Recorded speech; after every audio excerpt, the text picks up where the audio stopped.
Hi everyone, it's Lucy from My Crazy Craft Life, and today I'm here with a design team post for Fairy Stamper. Today I'm going to be making this card. I'm going to be using the Fairy Hug stamps, Squirrels, Condo Dwellers 2, Fairy Christmas, Winter Strings, Tree Condo, and then I'm going to be using FrostFlight, a 6x6 paper pad. I'm going to start out by, once I picked out the paper that I wanted to use, I'm going to cut it into a 5 1/4 inch square because I am going to be making a 5 1/2 inch square card. Now originally I was going to do white use white as my card base, and then I decided at the end that I was going to use black. So I'm going to start out by stamping the images that I picked. I'm going to start out with the tree. Now I use quite a few fun things on this card to give it some texture, but these first few images I'm just going to stamp with VersaFine Onyx black ink right onto the pattern paper. And the squirrels, the tree condo, I am just going to stamp them directly on there without doing anything else fancy to those areas. Then I am going to get the winter strings.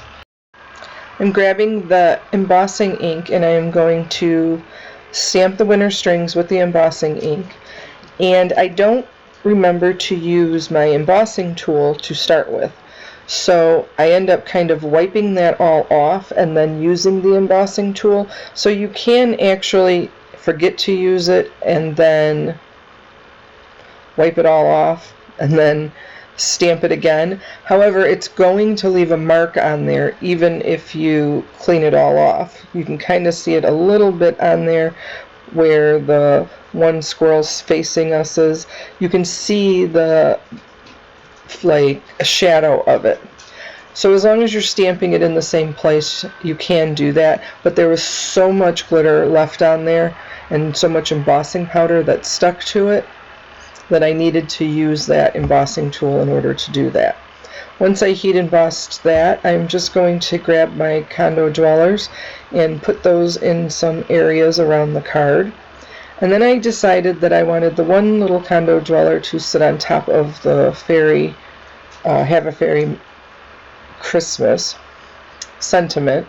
And so I was just kind of piecing that together there. Now I'm also heat embossing the fairies, but I'm heat embossing them in silver, and I stamped them with black ink first to make sure that we were able to see it even if the heat embossing wasn't great on it.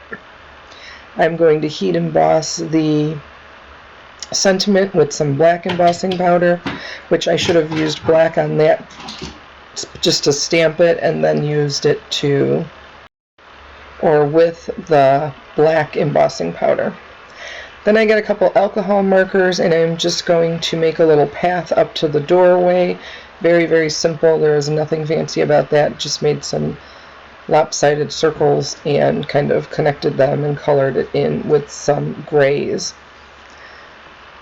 Once I finish that, I am getting some Alene's glitter snow. There's actually no glitter in it, so I'm not sure why they call it glitter snow. But I am just going to put that around on some of the edges of the condo, in the beds of the tree, around on the ground, around the little squirrels, just to give it some texture with some snow. And before it dries, I am going to add some glitter to it. Now at the very end, I add some sequins and some silver stars to the card, which for some reason did not record, so I just used some liquid glue with them and picked some areas that I wanted to put them in. So I'm just using the plain white glitter, but I am adding that onto the snow. Then I make up that card. So while I'm finishing this up, I just want to thank everybody for joining me. Make sure you check out our Fairy Stamper Facebook group as well as the Instagram account, and subscribe to the channel. Now you do have to let that snow dry a little while, just so so I did let it kind of sit there for a little bit and dry. But thanks again everyone for joining me. I hope everybody takes care and stays healthy. Thanks.